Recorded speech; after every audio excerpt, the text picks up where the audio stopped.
perfect knowledge of all things will come to them.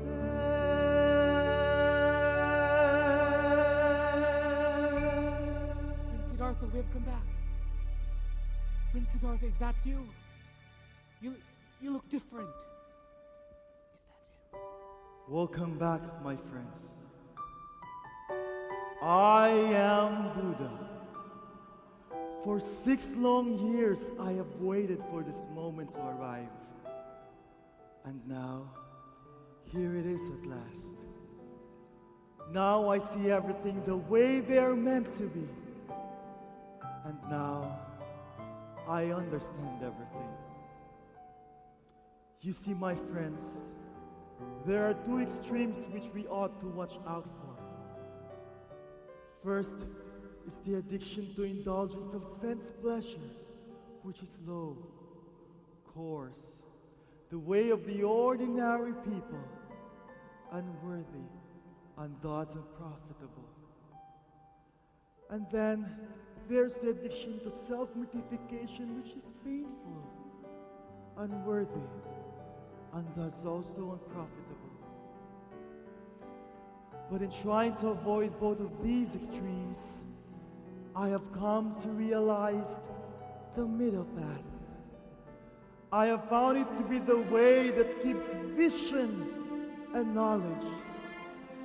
It also leads to calm, to insight, to enlightenment, and to nirvana. Open your mind and open your heart and listen to what I have to say.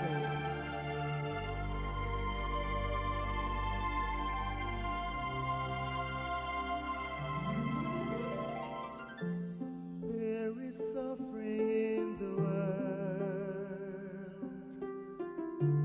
There has been and there will always be. It's a reality that we cannot escape. And all the suffering in the world, all the pain and sorrow that we see, all the hurt we try to hide inside our souls can be erased if we take away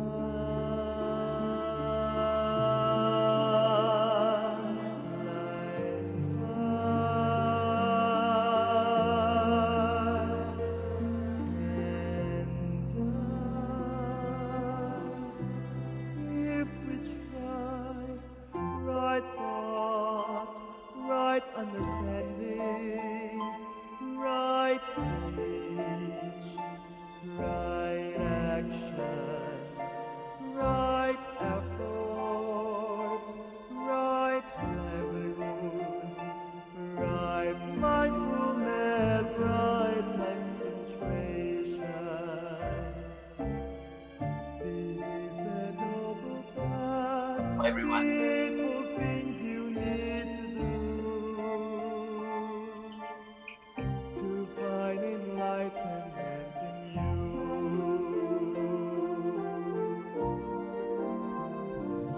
Right thought, right understanding, right speech, right action, right effort, right livelihood, right mindfulness, right concentration. This is the noble path, the 8 things you need to do Oh, gitu, Pak. to find enlightenment in you.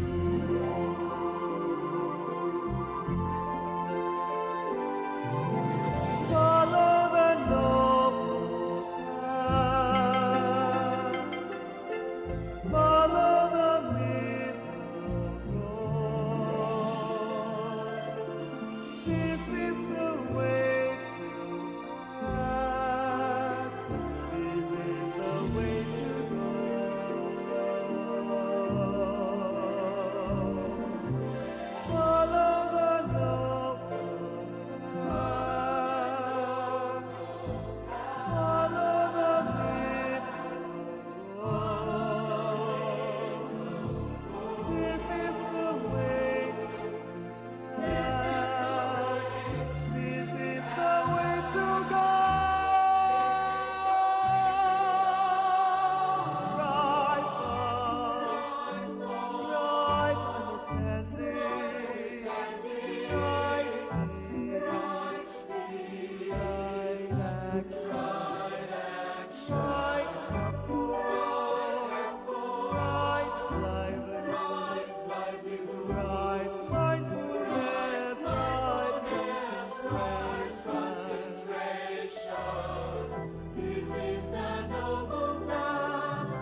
Amitofo, good evening everyone. Amitofo sa po. Good evening. So, welcome to our review tonight. So before we begin, let's invite Venerable Yolin to lead the homage. Oh, Palm joins. Namo Sakyamuni Buddha. Namo Sakyamuni Buddha. Namo Sakyamuni Buddha.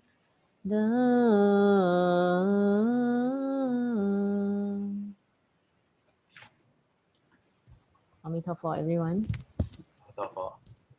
Welcome to our second review. And today I would like to pass the floor to Sir Erwin. Erwin, go. We will also discuss few topics with us today. Yes, so good evening and Amitofo again everyone. So I played the Noble Eightfold Path music from the Siddhartha musical because that's part of our topic for tonight. Tonight we will cover all of these topics, so there's a lot. And I purposely played the video because for me that song also helped me to memorize the Eightfold Noble Path. So when I started, I also have difficulty memorizing the Eightfold Noble Path. So it was this song that allowed me to memorize that. So I'll share the link also later on Messenger, so you can find that video on YouTube. Okay, so tonight we'll have a lot of things to cover, although we have gone through all of this for those who have joined us from the start. So tonight, my discussion on this will focus more on those that are in the guide question. So I'll just add a little bit and hopefully it will help make you understand. And then later on, we'll also play some games like what Master Yolin did last week. Okay.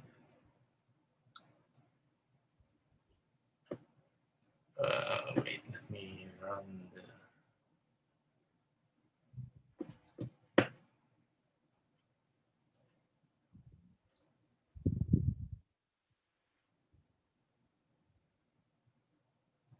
Okay.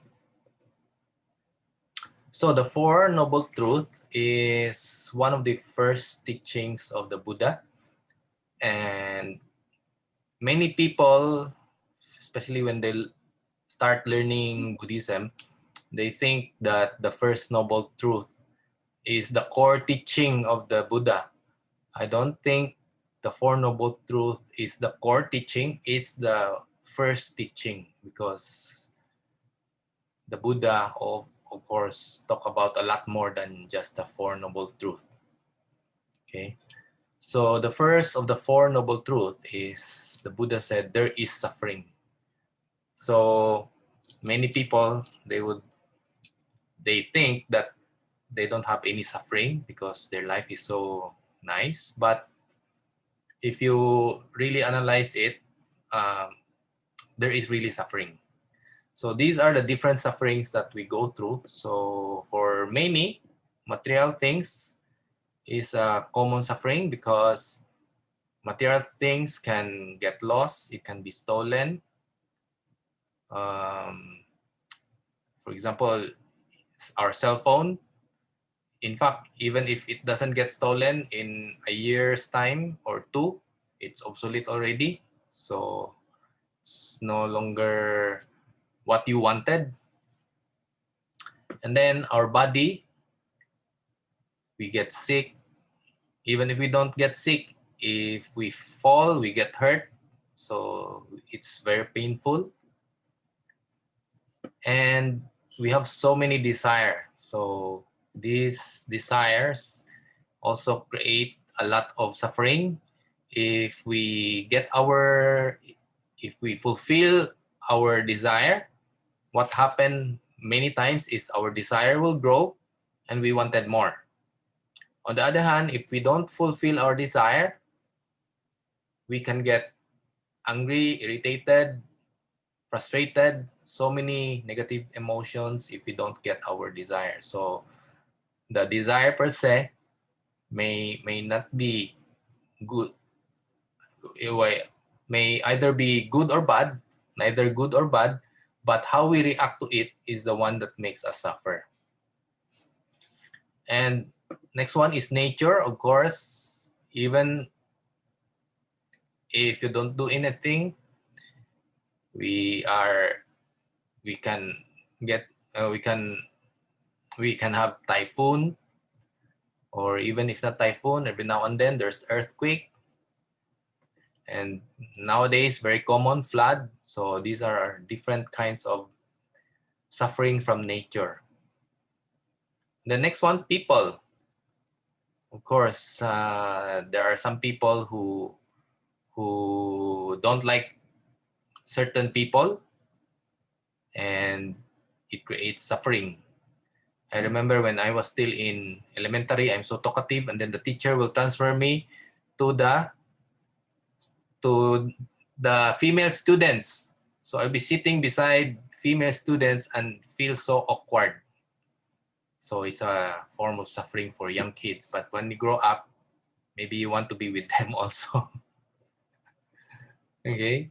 Views. This refers to our different point of view. So many people have different point of views and they cannot agree with each other, and it can create sufferings. Okay. The self. This one is a bit deep because of our strong sense of self. Sometimes, for example, people will say something bad about us. We get angry. So they point out something wrong about us. We get angry or we get sad. So many kinds of negative emotion also can arise. And the last one, but definitely not the only one. These are not the only 8. These are the main cause of suffering. But here the mind, I purposely make it different color because the mind is the main source of all this suffering. If we can somehow subdue this mind, we can at least see things differently, and for some things we can minimize or even eliminate some of these sufferings. Okay, not necessarily all, but some of it. So this is the first noble truth, and it's very important that we don't stop here because this is just the first of the 4, right? So we have to understand the second, the third, and the fourth. So the second noble truth tells us the cause of our suffering. So I just breeze through this. So the main cause of our suffering is ignorance. And because of ignorance, we have all sorts of desire. And because of this desire, we think, we speak, and we act certain way. And those actions, whether it's wholesome or unwholesome, will create the different karmic seed, which in turn will become the karmic causes for future effect. And all of these karmic seed goes into our alaya consciousness, which is like a piggy bank. So all the seeds that we generate, the merits that we always talk about, goes into our alaya consciousness. And sometime in the future, it will produce an effect. Given the right condition, it will arise as an effect. And here I've shown 2 different effects represented by rain, the bad effect of unwholesome deeds, and sunshine, the good effect of wholesome deeds. And again, because of our ignorance, we may react certain ways from this effect. And because of those reactions, we create more karmic seeds. That's why the arrow here goes both ways, because our reaction will go back to our new karmic causes. So if we are not careful, we might be creating all sorts of karmic seeds. Hopefully it's wholesome, but many times it's unwholesome. Okay, so this is the reason why we suffer. So sometimes when you read the text, they will just mention about desire, but the reality is it really came from this ignorance.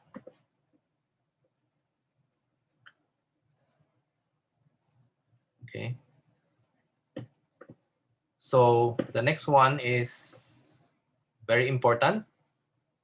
Well, wait, before that, according to Venerable Master Xing Yun, suffering is a form of education. Why?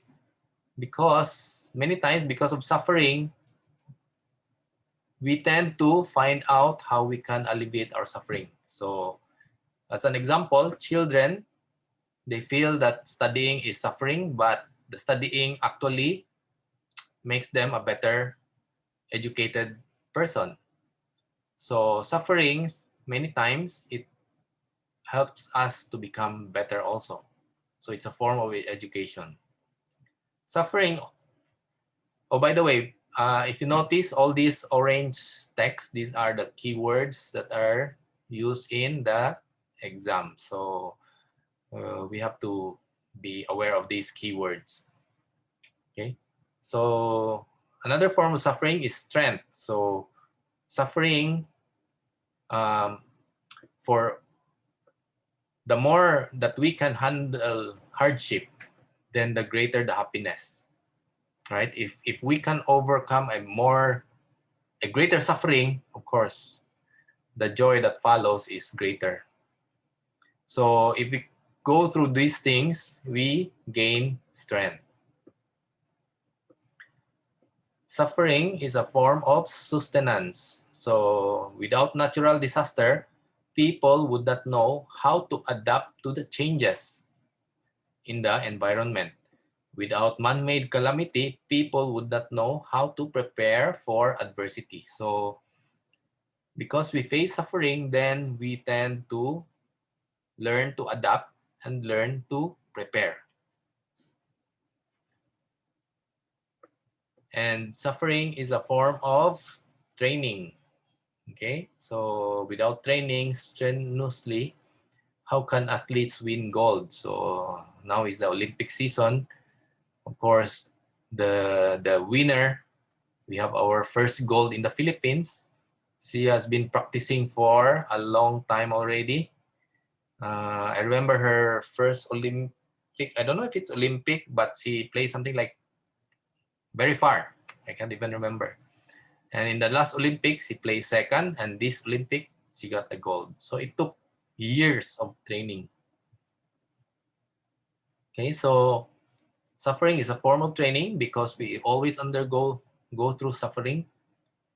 We can train ourselves to be better. So what is the true purpose of understanding suffering in life? This is very important, to train, educate, and sustain ourselves through adversity and hardship in order to find joy. Okay, so we try to understand suffering so that we know how to react, so that even if it's suffering, we can find joy.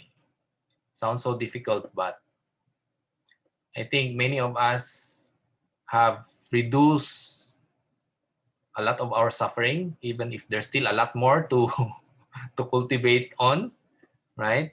But I'm sure many of you would agree with all of this. Okay, so the third noble truth is the cessation of suffering. So very important, because the Buddha told us that there is suffering, but he also told us that there is the cessation of suffering. Okay, so people who ends in the first two noble truths, they think the Buddha only talks about suffering. So these are the people who would react and say Buddhism is negative because it always talks about suffering. You only think that way if you end in the first two noble truths. Okay, so if you continue with the four noble truths, you'll know that the Buddha also talks about the end of suffering. So extinguish all mundane desire to solve our problem. Okay. So again, here you'll notice that it's our desire that is creating most of our problem. Okay. It does not renounce normal living. Okay. When we talk about suffering, doesn't mean that we renounce. Okay. Cessation of suffering doesn't mean we renounce normal living, but we have to watch our overindulgence of our desire. So that is what the cessation is teaching us. The quiet, peaceful state of nirvana will appear only when the fire of sensual desire is extinguished. So the desire that we have is like a fire burning inside. If we can slowly extinguish that or minimize it, then these two, the quiet and peaceful state of nirvana, will appear. So for many of us, we're not yet a Buddha, so the state, the quiet and peaceful state is very short or not permanent. Okay, but if you practice, you will witness a glimpse of this quiet and peaceful state. Okay. Empty out our delusion, greed, and anger so that we can uncover our wisdom. So for those who don't know, the delusion, greed, and anger are the three poisons. Transform our selfish affection into compassion and selfish desire into wisdom. Okay. So this is how, when we understand cessation of suffering, this is how we can practice transforming our selfish affection, always thinking of ourselves, into compassion for others, and selfish desire into wisdom. Okay, like I said, desire is neither good nor bad. If we have the right wisdom, then the desire can result in something wholesome. Okay, and ultimately, cessation of suffering is the extinction of birth and death. This is the ultimate. Okay. Now, the fourth noble truth is the path that leads to the cessation of suffering. And what are the path is the Eightfold Noble Path. Okay, or sometimes it's Noble Eightfold Path. So what are the Eightfold Noble Path?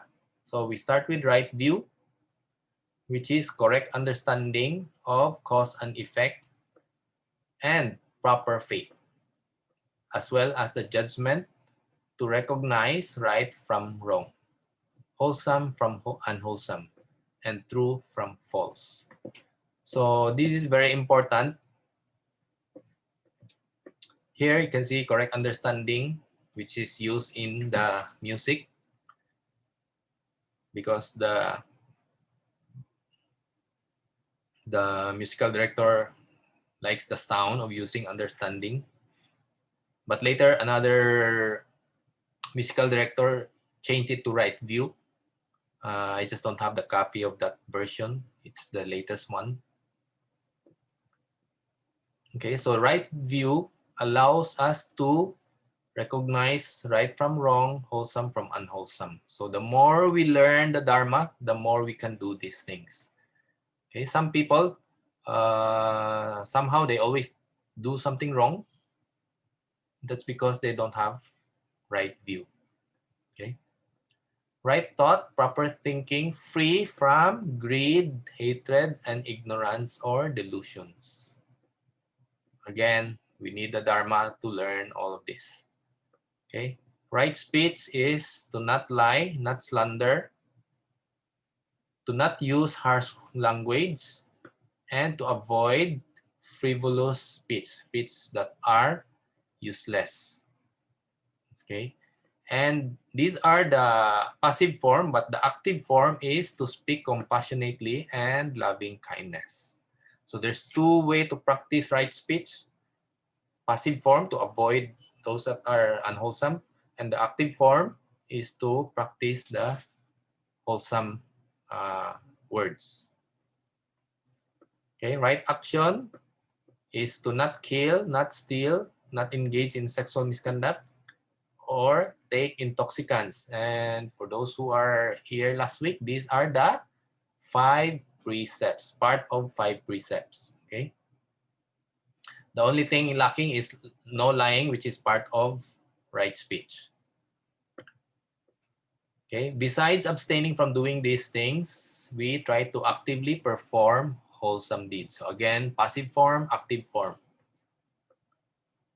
Right livelihood, abstaining from unethical jobs such as operating gambling houses, selling alcoholic beverages, or instruments that can kill, and operating slaughterhouses. In short, avoid businesses that contributes to suffering.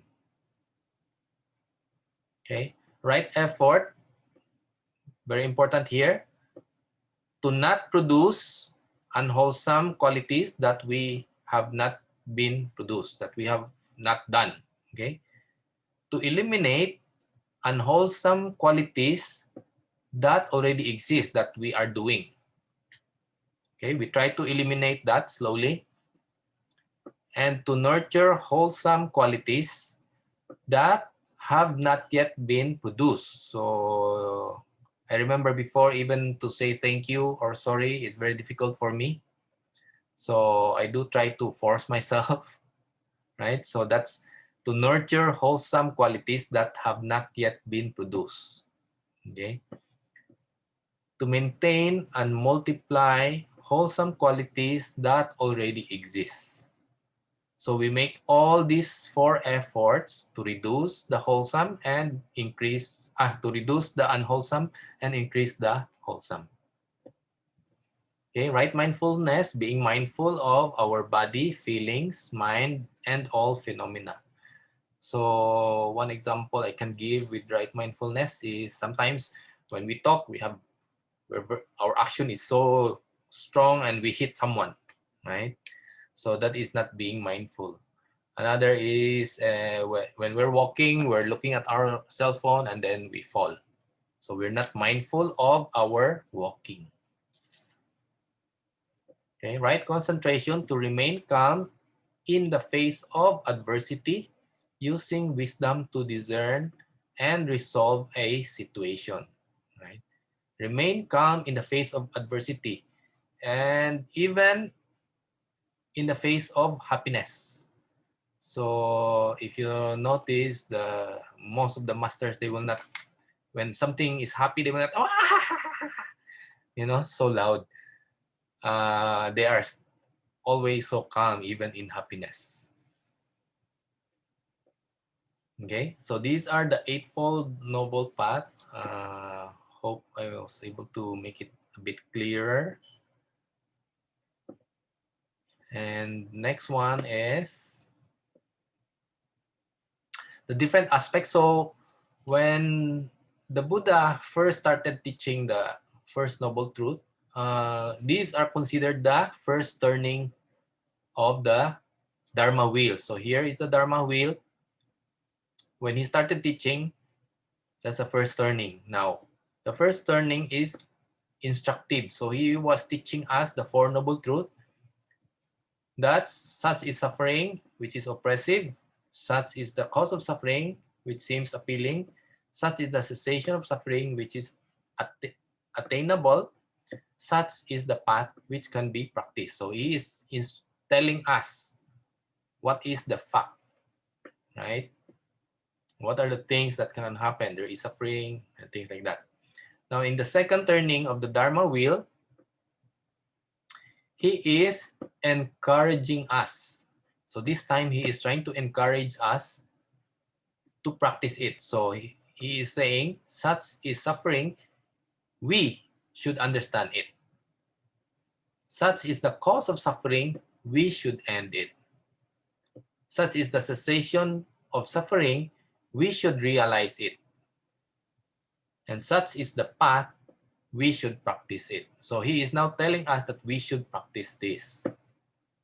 In the third turning, the Buddha shared his realization. So this time he is telling us and showing us that it is achievable. So he said, such is suffering, I have understood it. The Buddha, not me. Such is the cause of suffering, I have ended it. Such is the cessation of suffering, I have realized it. Such is the path, I have practiced it. So this is, in short, he is showing us that it is achievable. What he is teaching us is achievable.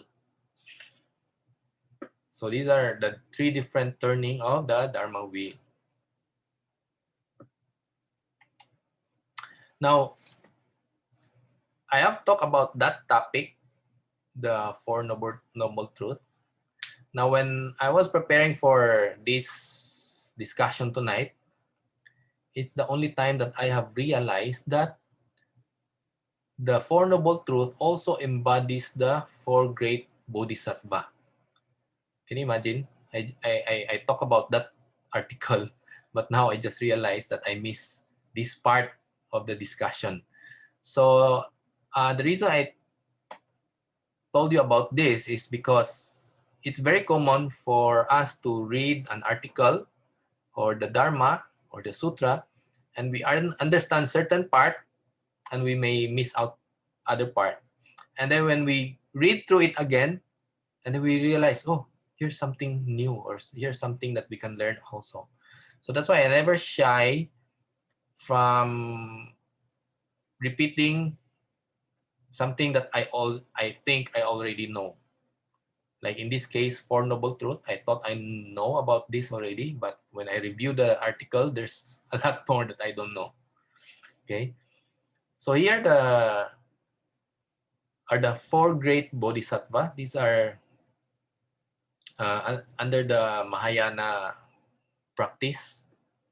So Avalokitesvara, here holding vase, and most of the time she would have a lotus flower on the other hand. And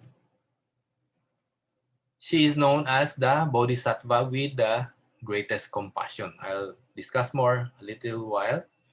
Next, we have the Ksitigarbha Bodhisattva. And normally, he wears this crown.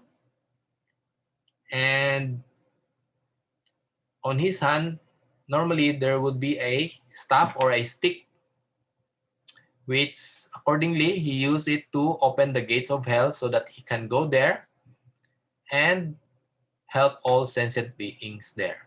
He is known as the Bodhisattva with the greatest vow because his vow, one of his many vows, one is he said that I will go to hell in order to help all sentient beings there. Can you imagine? Most of us is trying to avoid ending up in hell, right? But he chose to go there. He's not supposed to be there, but he chose to go there so that he can help all sentient beings. That's just one of his many vows. The other one is he said, until hell is empty, then I may not become a Buddha. So I think it's going to be very difficult for him to become a Buddha. And I hope none of us here will contribute to his problem. Okay? The third Bodhisattva is Manjushri. He is known as the Bodhisattva with the great wisdom. If I'm not mistaken, this one here he's holding is the diamond sword. And this diamond sword is not to attack people, but it is used to cut through our defilements and afflictions. So why it's diamond sword? Because the diamond is very hard, very strong. You can make it very sharp so that it can easily cut through our defilements and afflictions. And then the last one is Samantabhadra Bodhisattva, known as the Bodhisattva with the great diligence. Here, this Samantabhadra is also holding, I'm not sure, maybe a lotus flower also, but mainly you can see that she's sitting on an elephant. So that's how you can identify.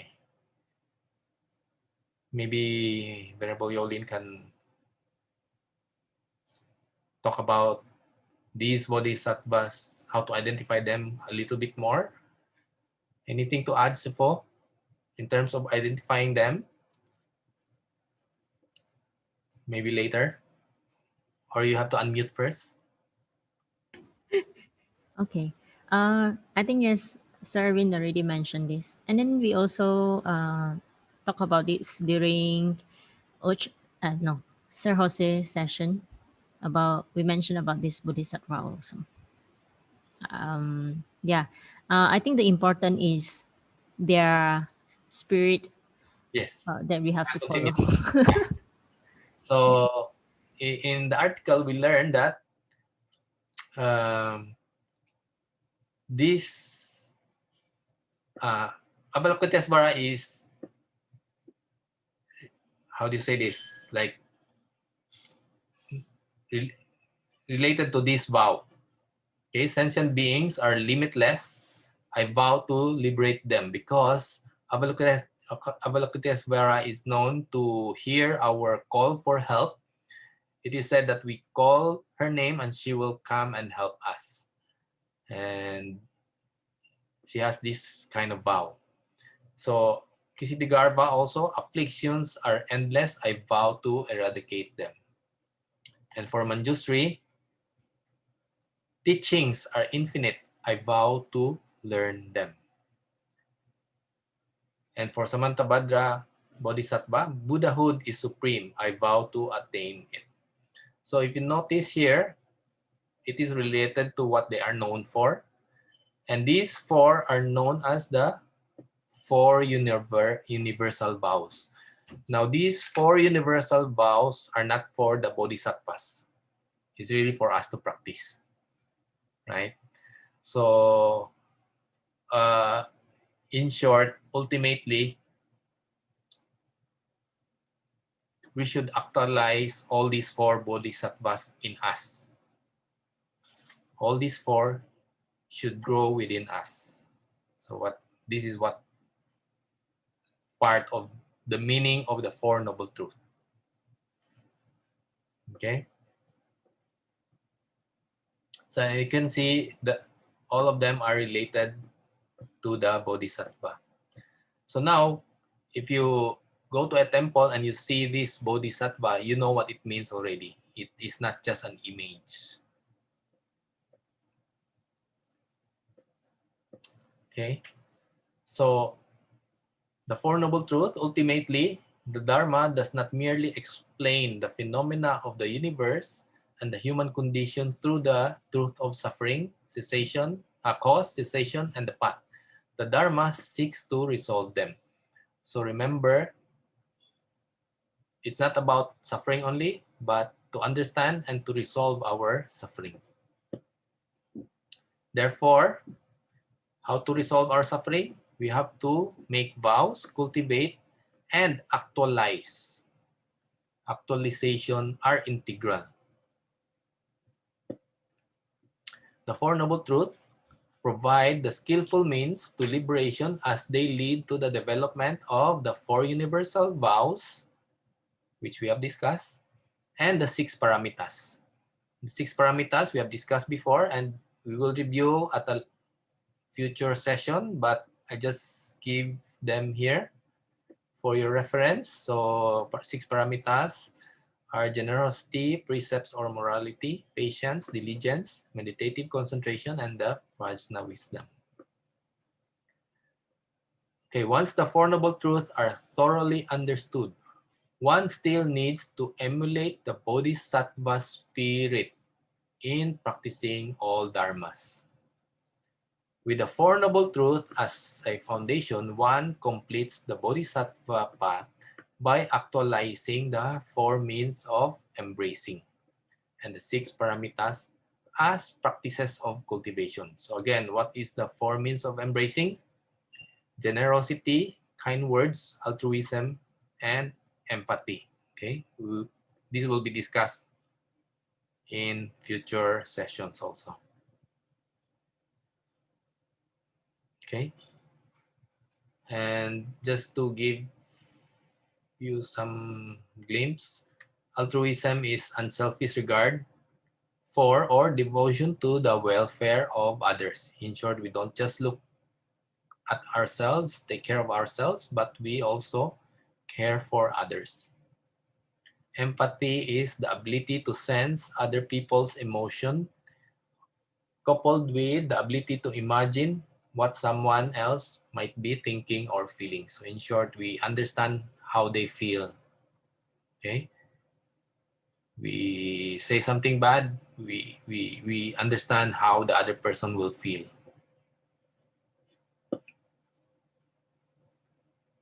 Okay, why do we have to make vows? In Buddhism, Buddhism encourages people to make vows because faith requires aspiration and motivation in order to reach the established goal. So here we have discussed last week what is faith. Faith on the self, faith on the Dharma, and nothing else. Okay? So we need aspiration. What kind of aspiration? To be a better person. Ultimately, to become a Buddha. Okay, not just the worldly aspiration. We can aspire to be a doctor. You can aspire to be rich. These are called worldly aspiration. But Buddhism talks about higher aspiration than that. Okay. And the motivation, what are the motivation? To liberate ourselves and others. So in the Mahayana Buddhism, we always emphasize the others also. In Theravada, sometimes they just think as long as they liberate themselves, that's good enough. Okay. So the next topic is impermanence. So while the Buddha talked about suffering, he did this in order for us to understand. And many times, if we undergo through suffering, we tend to look for answers more. And many times, if we see through the suffering, then we know, oh, I need to reduce this suffering. So that's why he talked about suffering. But that is not what he talked. That is not the only thing he talked about. Okay, so he talked also about impermanence, which should not be viewed as negative, pessimistic, or nonsensical. Impermanence is neither good nor bad. Impermanence shows that suffering is temporary and that impermanence is the perpetual truth. In fact, we have this saying, there is nothing constant except change itself. Okay?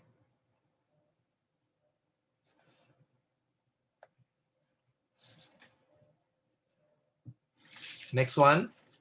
Impermanence is something to be grateful for as it widens our horizon, elevates our life perspectives, and enables the development of our career and understanding. So if we really understand impermanence, we will learn to be more grateful of everything that's happening to us. Because if you understand impermanence, if something good is happening in your life, then we know that this is not going to last. Right? So in my case, for example, I try to be with my kids as many times as I can, because some days they may go to college, they may work abroad, so I won't be with them anymore. So at this point in time, I try to be with them as much as possible. So impermanence also teaches us to cherish our blessings and opportunities. Right? Now, emptiness is a bit different or new or profound. Emptiness is not non-existence. It means to be without. Without what?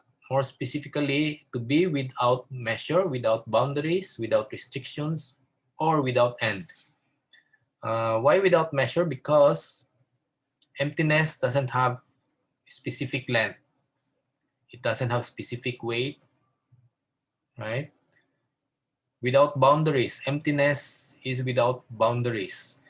If we look at the earth, actually there's no boundaries. The only boundary we have is created by man. In fact, wherever that boundary is, if you go there, there is nothing, right? Unless people start to build wall, like what they did in Israel, in China, in US right now. They build walls along those boundaries, but until they build those walls, there is no boundary. Okay? Emptiness is without restriction, no limit, no end. The capacity of emptiness is without limitation. So if we understand emptiness, our compassion will grow bigger. Okay? Non-self, the self is a combination of numerous causes and conditions arising and dispersing. Therefore, there is no self that is created by one. So non-self usually refers to ourself. Okay? The Buddha taught us that this self is non-self. Doesn't mean that this self doesn't exist, but it means that this self is a combination of many things. Okay? The Buddhist concept of non-self does not mean that one does not exist, but it means that this self is a constant change. So if we see this self as permanent, then I would have been still a baby by now, right? Good thing that this is not permanent. So I've grown to be a man, right? Non-self refers to the ability to accept suffering or happiness, to tolerate abundance or scarcity, to be important or unimportant. Non-self means a self that has infinite possibility. So if we understand non-self, that I'm not alone, then the possibility is endless. Why? If you think of yourself all the time, you do things for the self only, everything becomes so limited. One example I gave to my children is, I have 3 children, right? So I always tell them that you have to help each other as opposed to helping yourself only. So if each of them will help themselves, only one help, right? But if the 3 of them will help each other, so this one will help these 2, and this one will help these 2. So each of one at least will have 2 people helping them. Now imagine if all of us here will help each other. What's the possibility? Becomes limitless, right? So that's how we can see the good thing of the understanding of non-self. Non-self means the self is in a constant state of change, therefore nothing can be pinned down as a self. This idea is, for example, this body, which part of this body is the self? I read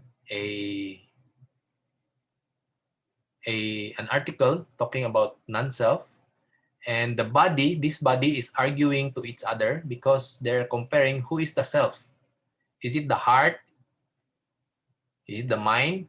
Is it the brain? So the heart said, it's me because I'm the one pumping blood all over the body. The mind said, no, I'm the one thinking. I'm the self. And then the lung said, no, it's me. I'm the one who receives oxygen. If I don't receive oxygen, then all of us are gone. So you see that this body depends on so many things, not only the heart, not only the brain, not only the lungs, but so many things, right? So there is no one thing that will identify the self. Now, I have discussed these two topics also separately, emptiness and non-self by itself. So when I was preparing on this topic and these two things came together in one discussion, what came to my mind is how do we differentiate the two? So initially, I find it difficult because the two seems very similar. So I got an input from Venerable Chi. I wonder if she's here tonight. She's not. So she said that non-self is more related to the self-cultivation and practice. This is how I understood her. I hope I'm right. So the non-self, the discussion on non-self is related to our cultivation and practice. So how does that differentiate from emptiness? Emptiness is how we understand the phenomena, everything that's surrounding us. Okay? So for example, in the practice of giving should be non-self. Okay? And the object that we are giving away is emptiness. Now, how does it become non-self and self? So if I say I gave this, that is self because I'm referring to me. I'm the giver. That is the self. But if I just give without thinking that I am giving, then that is non-self, right? Giving without the notion of the giver. You understand? And the thing that we give, especially if it's very valuable, we say, oh, I'm giving you this very special gift. So you are giving value to the gift, that is not emptiness. And because that's how we feel, and when we give it to the person and the person do not appreciate it, we have this reaction, right? We are unhappy, we are angry. And maybe you'll think, oh, I'll not give this person anymore because he did not appreciate what I gave him. See? So there is the self that's giving and the gift that is not empty, that's not emptiness, and all sorts of emotion arise. So the practice is we should give heartily. Whatever the reaction, it's actually their problem, not ours, right?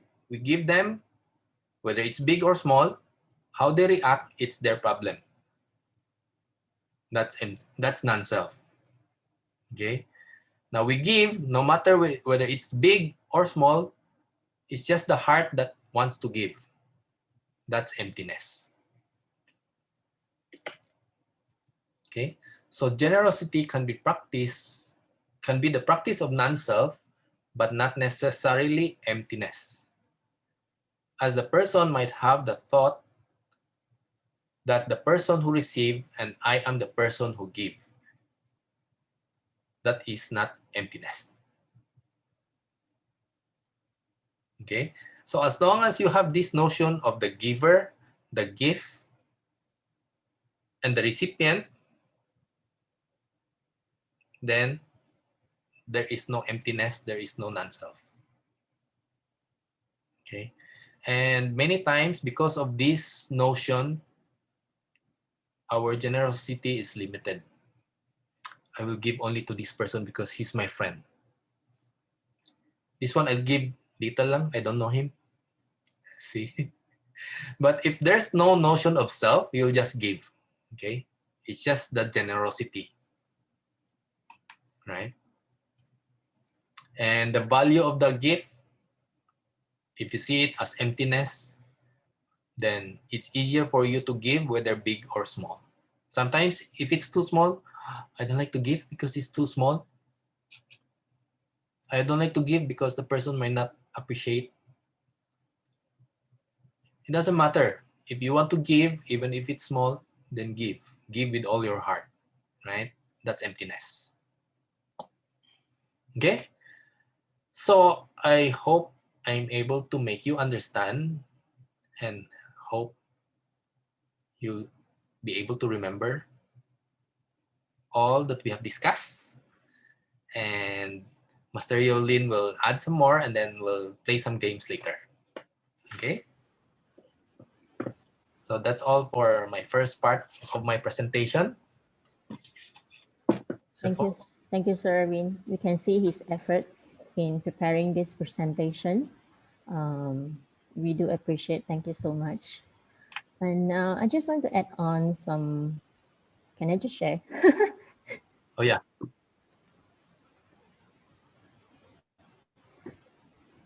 Okay.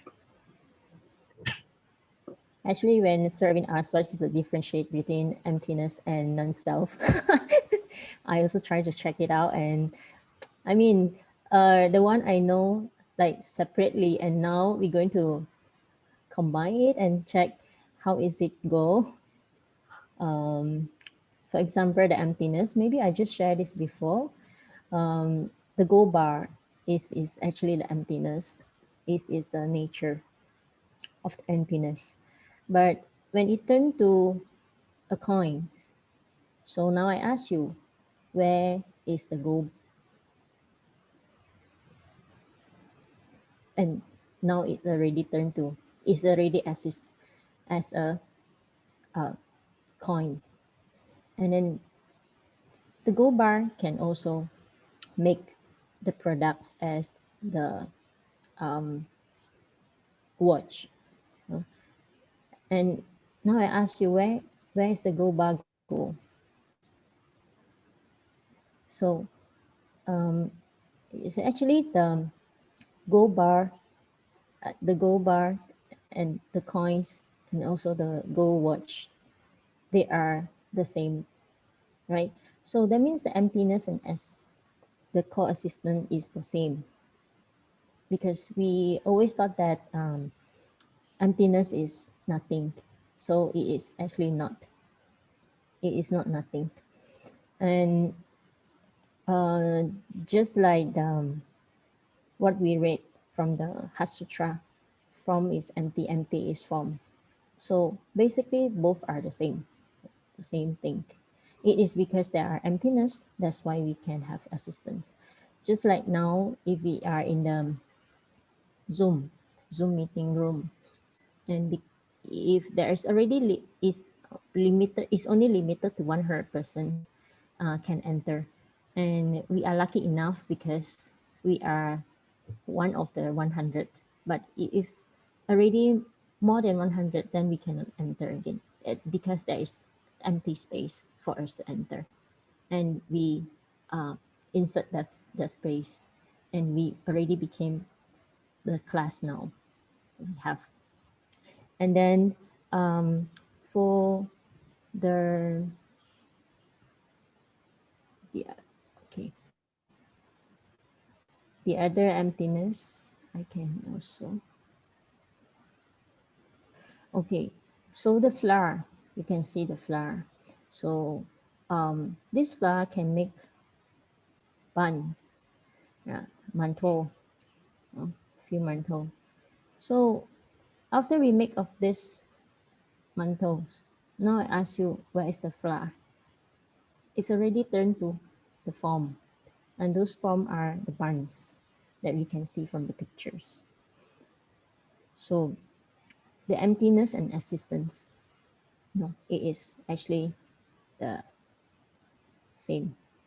For non-self, if I were say emptiness is the things that we recognized, we know from our consciousness, and for non-self is kind of manner. This afternoon, I just also asked Venerable Yu Hong, how do you explain if I will ask you the emptiness and non-self? So she gave me an example. She said, okay, now I have a glass of water. I have a glass of water. I have a glass, and then I need the space to fill up the water. So I fill in the water. Now I give to you. No matter I know you, I don't know you. I just share with you. So this is non-self. But the space that I can keep this water is emptiness. So emptiness, we can say, is similar to non-self, but it is actually emptiness is bigger. The explanation, it can be very huge. It's not just limit to non-self. We tend to thought we have self, we have I, but actually I are formed by the five aggregates, which is the form, feeling, perceptions, mental formation, and consciousness.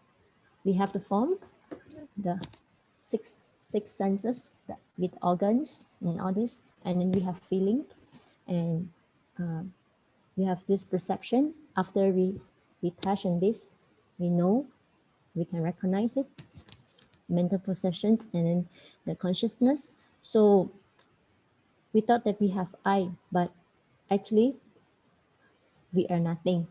We are just everything come together with the causes and condition only, and then we are one of the effect.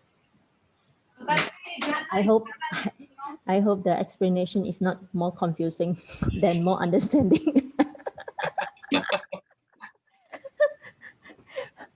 Unless anyone wants to add here. I'd like to clarify my understanding of emptiness, Shifu. Yes. Like what I remember from high school philosophy for like Catholic is that there's something called essence. Like there's a chair, and then it has certain qualities that make it a chair. Like it has legs. So they asked like, what is the chairness of the chair? A chair should have legs, but um, like if you take, or maybe like black and white, um, there should be a whiteness of white, or like what if you like cut off the legs little by little? When does it stop being a chair? Or when you drink water, when does the water turn into the body or something like that? And I think that these there's no essence. It's just that it's how certain form or something. So like one person might say that's a chair. No, the other person might say no, that's a flat piece of wood. Is that something like emptiness, Shifu? Yes, actually, the what the person see, there's a chair or either the table, but another person say, oh no, that is not the chair or not it's the table, but it's a piece of wood. And the other person might say, oh no, this is not a wood, this is a tree. And maybe the other person say, no, this is actually a seed. And what is going to tell us is actually the origin of this thing. And it is also the causes and condition that make this thing happen. And this is the form that what I say just now, the form and emptiness is actually the same. Is like what I show you the example, the gold bar or the flour to make the barn. The barn is already become the form, and the table and the chair is a form. So the emptiness, what is the origin of this thing? The nature, it is the tree or the flower, the gold. So there are the nature of the emptiness. Okay, Kit? Okay, so that's emptiness. It's like So emptiness is the causes and condition also to make this happen, to make this assist. It's okay. I also take few years to try to understand this. So now at least I can share a little with just a little knowledge that I know. Can I ask one question, Master? So is it practicing, let's say how he said about practicing emptiness, right? Since you talk about the table, you have the causes and condition. So if you say, does it really matter? Would that be practicing as emptiness? It is actually asked us not to attach, if for my understanding Yes. is So it not. doesn't really matter. So that how why you know, I mean I think that was done that it's that thing with that we have that practicing chant on that third stage. I cannot realize it. Could it mean that because we practice it, we incorporate in our self-being that we're no longer it's like part of us. Let's say example, we practice doing good things, and if practicing emptiness, we just do it, but we never really think about uh like doing the act of good. It just basically it becomes incorporated in our life. So when we practice, let's say the three acts of kindness or goodness, then that means we keep on doing it, that it becomes part of us, that we no longer think that we are doing good, but we just do it. It's like it's part of us. Is that what how you're saying? That's why it's practicing emptiness. Yes, it could be, and also at the same time non-self, because we don't care, and like what Sir Vin mentioned, the generosity, 三人体空 in Chinese. Yes. Yeah, we don't care about what is the object that we donate or to who. I'm the one who donate it. So it doesn't matter already. But the non-self and emptiness, to me, why do we have to understand is we do not attach with something. Just like the harsh words that people give to us, if you keep it in our in our heart, then we will feel suffering. But now we understand, we have to understand that all those things are actually are 虚幻 also 虚幻 it's not Delusions. Like sorry. dreams, delusions are Delusion, bubbles. yeah, it's not the truth, because things can just go. It's just like a wind, no? It will not stay. It is impermanent. If you will keep attached with it, then we are the one who suffer. But if you will know that non-self, for example, I do something, so I don't feel like the things I do is great, because if I would think, oh, this is the thing I do, then I have a big I. How do we practice non-self? So the manner, right? The manner still. So I do this for the people, to benefit to all. So you will not keep this as yours already. So we need many people to put in the effort together to make this event happen. It's not just me, myself. So if you know that the benefit will dedicate to others, then definitely we already started to practice non-self. Is it Well, the same as the I remember there was a story. I remember they said that there was these two people, they were arguing. When they saw that there was there's like a wood panel that was moving, and one of them said that the wood is moving, and the other one said no, it's not the wood that is moving, it's the wind that is moving. That's why the wood is moving. Do you know that story, Master? Or is that Actually, it's our heart who move that to is like differentiate. so that's the one that because that we are reacting to it's not necessarily it's not the wood or the wind is moving, but it's our heart that is reacting to it. It's our perception. Yes, and then the truth is the emptiness. The emptiness is equality. It is no differentiate, nothing, but only us. We are the big I who differentiate. If you have non-self, we are also equal. Thank you. Okay. How am I gonna get more confusion? Then more question later. So Marlon has something to contribute. Marlon? Hello, good evening. Sir Erwin, thank you. It's a very beautiful discussion. Um, the, I'd just like to try, although I'm not sure if I have the right interpretation also. Regarding Keith's question, what's emptiness? The most practical explanation that I'm able to recall now is that when you talk about emptiness, you talk about space. Just for easy understanding. So when you talk about space, like for example, in your house, in your living room, imagine that space you would take away everything that's in the room. Therefore, it's empty. What makes it that room, for example, is because of whatever it is that you put into it. When there's a table and a chair, and there's food on the table, it's easily a dining hall. But when you take away all the tables, the chairs, the food, and you put on a stove and a preparation table with some ingredients, vegetables, or knives, then the room is actually something else already. It's no longer a dining room, but rather it's easily recognizable as the kitchen. Or when you take away everything and then put in another set of tables, another set of chairs, maybe something relatable like a living room, then that space is now redefined as the living room. What makes it important is that the idea that that room did not ever change at all. It still is the same room, but it's what's inside it that makes it different every time.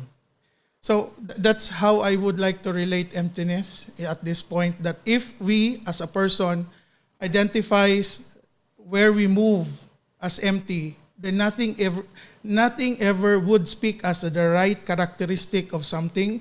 As Keith would say, that's a particular way of describing a particular thing or event in a life. Therefore, there is no exact form. That's why it's empty. So that's how I understood it from the time that I was also hearing it as a student. And for non-self, for me, the thing that I have understood about non-self is the idea of self, the idea of a person attributing itself to something. Like a cell phone. When you say, this is my phone, you see yourself as the phone. So when someone takes it away from you, it feels like part of you has been taken away. So the idea of non-self is the identification that much as we are not what we feel, we are also not who we think we are. Because we can be different anytime, just like the space, as we describe it as empty. So to be non-self is to try to stop yourself from identifying the things around you as your own. So when you are able to become this person, that type of self, we become conduits, just links, bridges for others. So it is not us, but it is through us. It is not me, but it is through me. So the idea for non-self is the idea that things can come to us and go through us for others to have. So that's my piece of sharing. Thank you. Thank you, Marlon. I can sense that this many years he with Po Kwang San, he learned a lot by explaining this. And Marlon is really non-self in this many years when he being one of the Buddhist Sakwar in Po Kwang San. Thank you. Master, I'll just have to add, I think it's very nice that Sir Erwin is trying to connect impermanence with emptiness and non-self, because for me, that's how I also appreciated it before, that when all these things can come together and not exist as itself, as an item for itself, we learn to understand that it is the value that we put in everything that we do that makes the things that we have or the things that we are doing meaningful.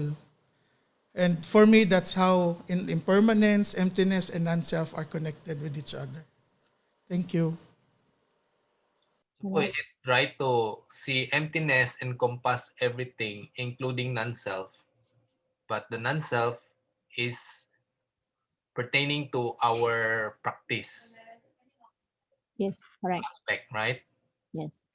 So it seems like the Buddha is trying to emphasize that part, the practice and the identity of the self. That's why he has this non-self, Yes, right? correct. As opposed to just emptiness, because everything can be emptiness, including the self. But he just emphasized that because we have a very strong sense of self. Mm-mm. And in reality also, we only recognize the existence, the self. Mm. But if you say emptiness or non-self, maybe people cannot understand. So we only see what we have, and then we don't want to see what we don't have. But actually, the thing is come together.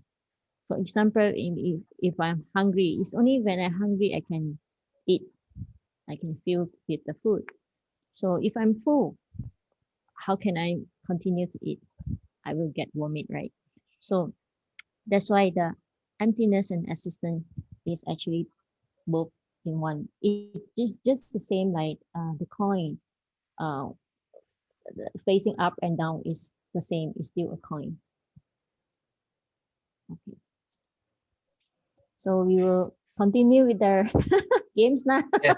Unless Realizing impermanence also does help also with the kind with non-self and Emptiness.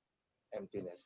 Yes, correct. Thank you. Impermanence, like what Marlon says is correct. And we purposely make this tonight discussion because it's all related.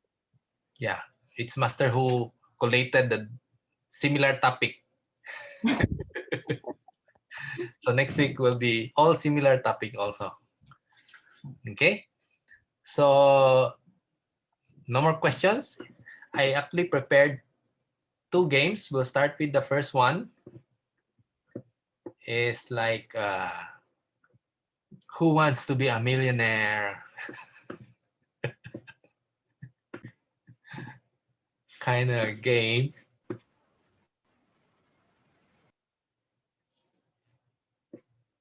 I want to be a millionaire. Yeah. Trivia maker.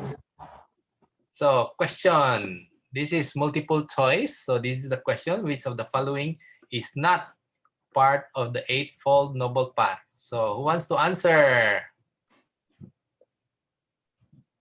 Me. What? Right, generosity. D.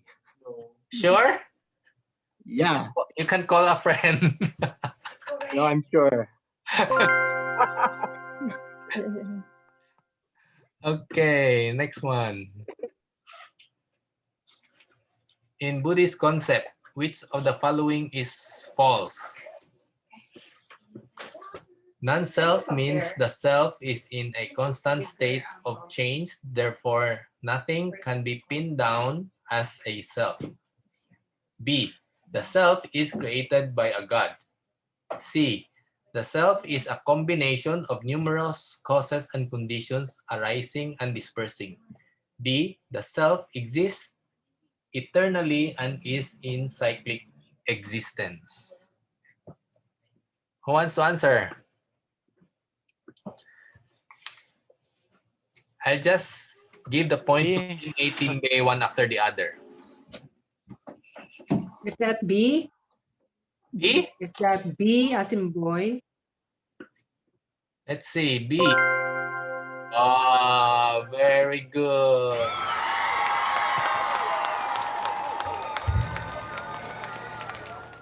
Answer right away because it gets more difficult. Remember when we reach emptiness? Which of the following view of suffering is not advocated in Buddhism? A. Suffering is a kind of sustenance. It gives people a chance, wrong spelling ko na, a chance to adapt to the world and better survive. B. Life is a sea of suffering, so put your hope in a better future rebirth. C. Suffering is an education. It nurtures diligence and determination and will help develop beneficial lifetime habits. D. Suffering is a form of strength.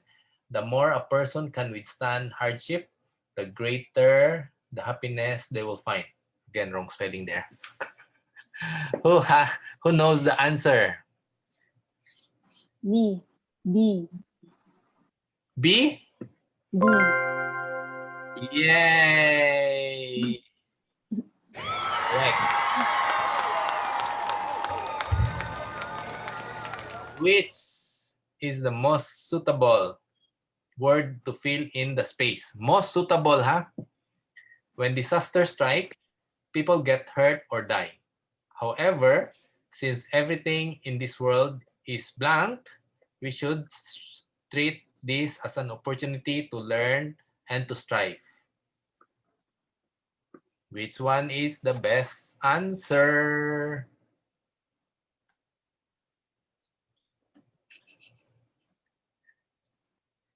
Those the others can chat also. You can chat your Everything answers. in this A. word is A. correct. A? Yes.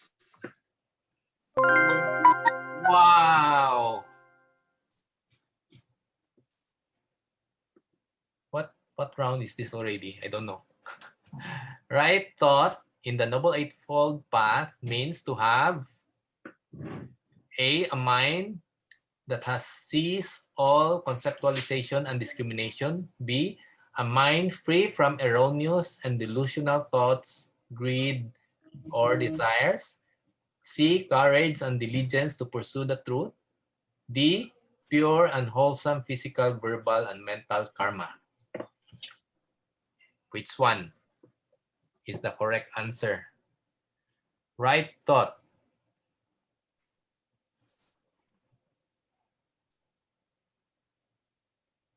C. C? Who answered that? Jill say? Oh, A. That's B. B. A? B. A or B? B. Which one? B. B? It's B. B. B. Yay. So, mind free from delusional thought, greed, or desire. Because it's thought, right?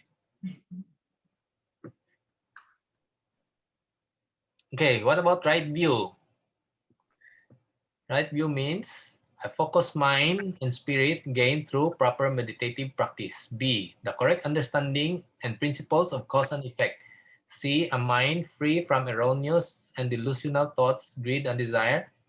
D, pure and wholesome karma in one's action, speech, and thought. Which one?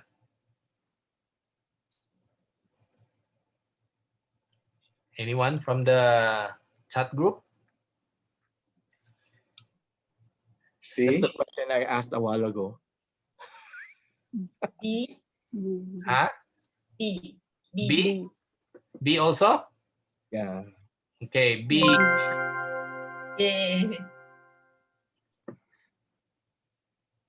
What is the true purpose of understanding suffering in life? A, to fear and retreat in the face of hardship. B, to feel pain and the shortness of life. C, to give rise to aversion in everything about life. D, to train, educate, sustain ourselves through adversity and hardships in order to find joy. Oh, we already have an answer on the chat group. Yes. D. D. Okay. D.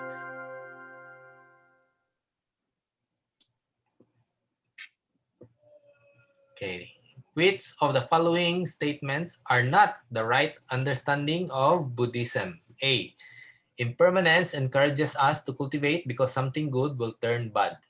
B, existence is inherently empty in nature because it comes from causes and condition. C, the 4 elements and 5 aggregates are both emptiness and existence. D. Impermanence is a perpetual truth. A? A. Let's try. Oh. Okay.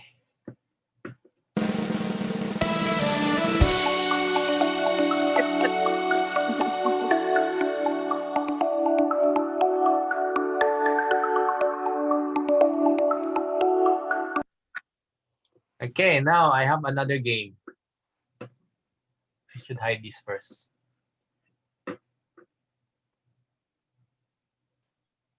We still have time. 6 minutes. Okay, we'll answer this game fast. Why it's not running?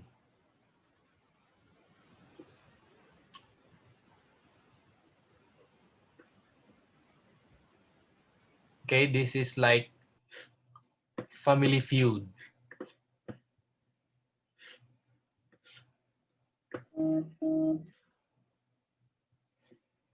Okay.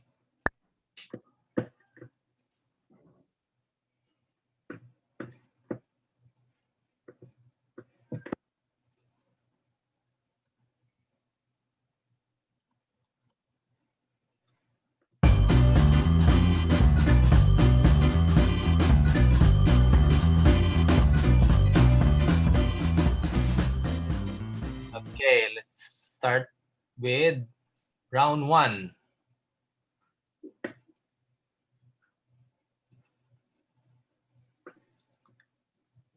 The Four Noble Truth is like a process of treating an illness. Physical ailments require blank treatment to be cured. Mental afflictions require the blank to be treated. What's the answer? Medical treatment. Medical? And then Yes. Dharma. The second one is Dharma. No. Wow. Oh. Very easy for you. Okay. How do I control this?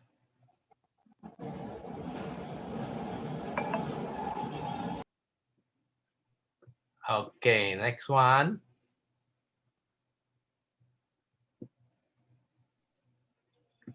Round 2.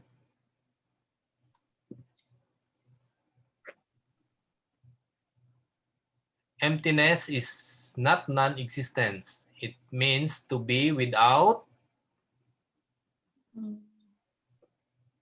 what? Form?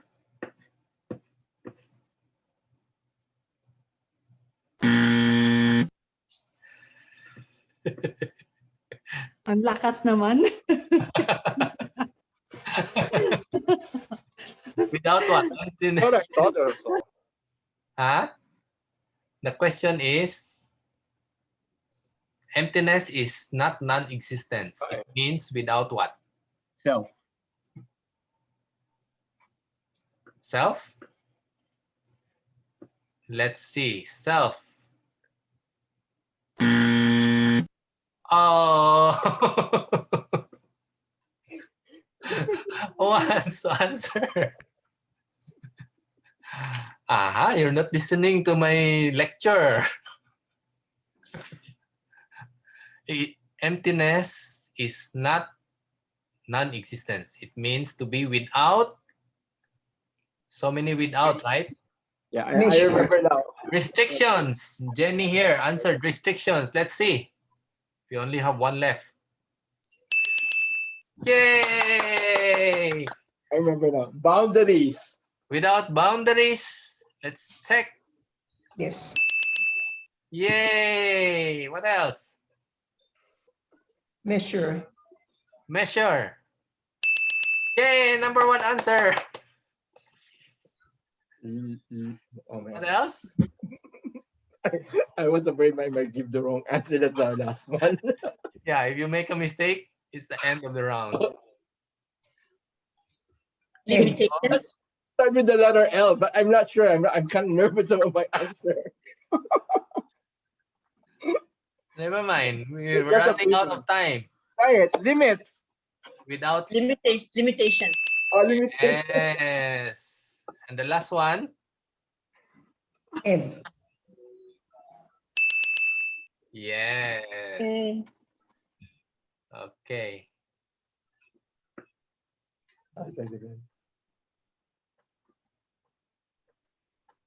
You still have time? Ah, this is easy. Mm. The double eightfold path are Right view. Right right thought. view, right Right. thought, Right understanding.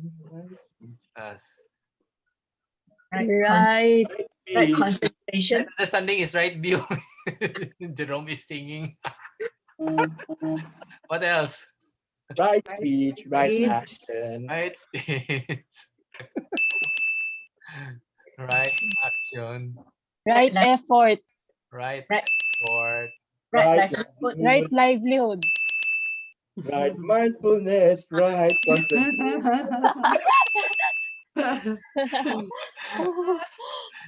See, good thing. Good. Jerome can answer because he's here very early. So he heard the music The so many music. times. Okay, in Mahayana Buddhism, the 4 great bodhisattvas are I know that. Avalokiteshvara. wow, number 1 answer. Manjushri. History. Manjusri. Yes. Samantapra. Samantha. Bhadra. City Garba. Very good. So very easy, right? Okay. Non-self refers to the ability to accept blank or blank, to tolerate blank or blank, to be blank or blank. Non-self means a self that has blank. Oh, this is a bit difficult. That's why I said you answer earlier.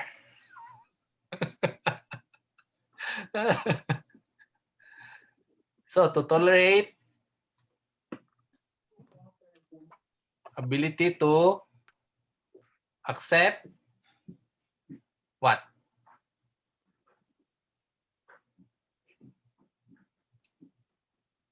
To accept, forgot na? Hindi ba non-duality? Hindi. No. So, our Suffering. topic for tonight, Suffering. The question again? suffering and what's the opposite of suffering? Happiness. Happiness. Yes. Okay. Now the other part is to tolerate. What is there to tolerate? Adversity. Close. Not quite. Tolerate abundance and Scarcity. scarcity. Okay. And to be what? Important. Yes, and important. So therefore, non-self means that the self has Infinite possibility. infinite possibility. Okay. That was Can hard. we go on? Yes. I still have 2, 4, 6, 8.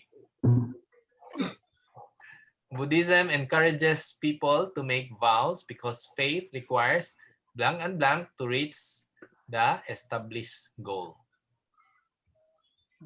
Motivation was one of them. Motivation, How's the other one? the other one is Aspiration. correct. Answered aspiration. We have to give this to the team 2.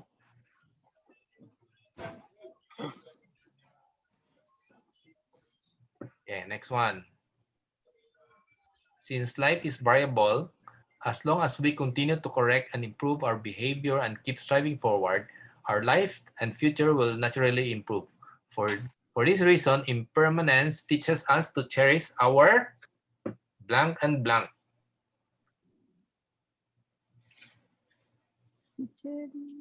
Cherish our Blessing and opportunity. Cherish our and Opportunity. yes.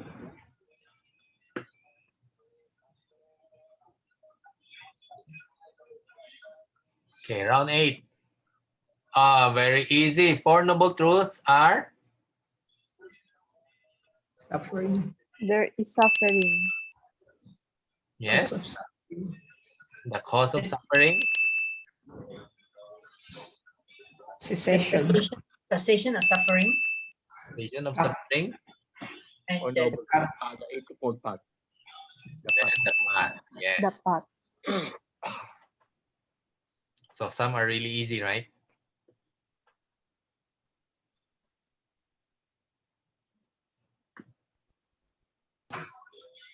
Dharma does not merely explain the phenomena of the universe and the human condition through the Four Noble Truths. The Dharma seeks to resolve them by integrating. What do we need to do?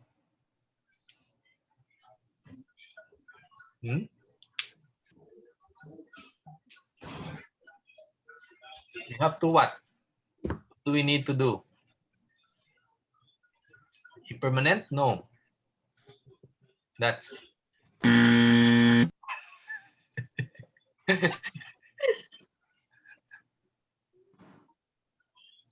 the Dharma seeks to resolve them by integrating. What do we need to do about the Dharma?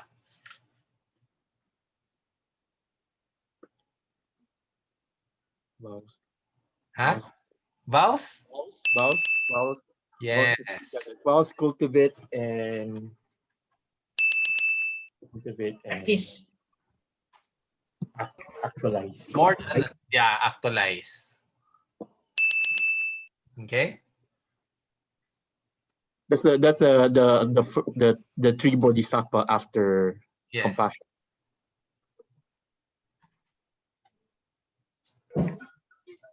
Okay, the Buddhist concept of non-self does not mean that one is blank. It means the self is in a constant blank. Non-existent. And we are in a constant state of change. State of change. Last three. Very good. Bodhisattva who completed the Bodhisattva path by actualizing the blank and the blank as a practice of cultivation.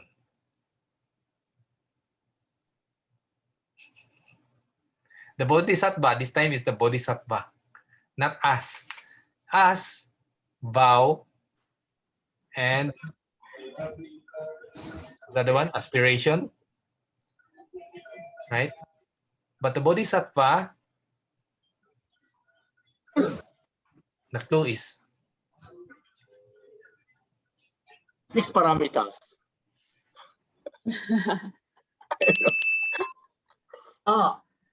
And the other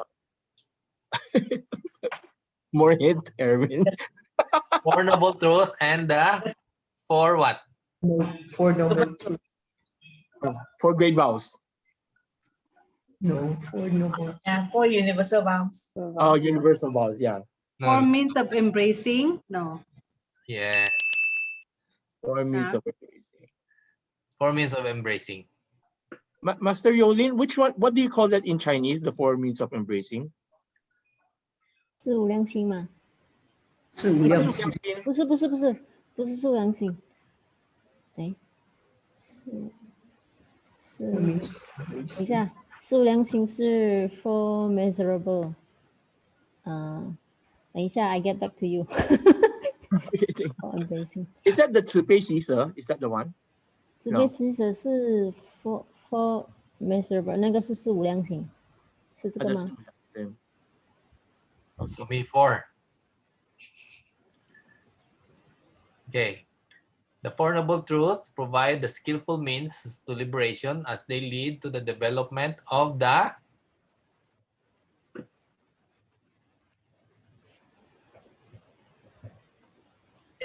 This is us. Remember, the earlier question is about the Bodhisattva. Now, this is about us. The four universal vows. Yes. And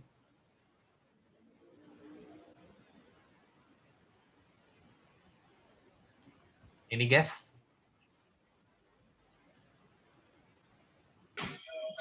The 6 paramitas. Six paramitas. Yes. Okay. Last one. We're over time already. According to Venerable Master Xingyon, suffering is a form of Education. Yay, the number one answer. Sustenance. Sustenance. Strength. Huh? What? Strength. Strength. Strength, yeah, strength. And Training. Training. yay!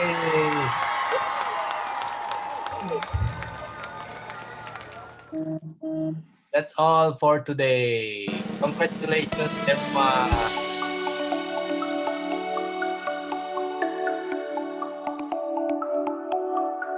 That was fun. Okay.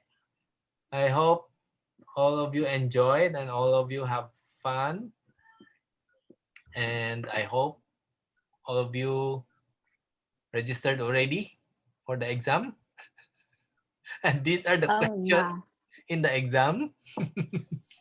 Okay. So don't worry, nobody will fail. Like we'll tell you you cannot join this class if you fail. You can still join this class whether you pass or fail, right? It's just testing ourselves. So don't worry, okay? So that's all for tonight. Let's join palms and go for the dedication of merits.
Thank you very much. Turn on your video so we'll have more people on our picture.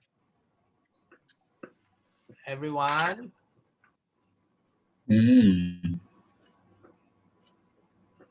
Okay, 1, 2, 3. One more, lotus flower. 1, 2, 3. Thank you very much. Thank you. Thank you, Brother Orin. Thank you, Venerable. Thank you. One. Thank you, 师父. Good night. 谢谢法师，谢 Yeah. 谢 Erwin，拜 Good 拜。 night. Thank you, Erwin. Send Thank you, the link everybody. of Good night. the Noble Eightfold Path in the messenger. Thank you. Bye-bye. Good night. Okay, good night.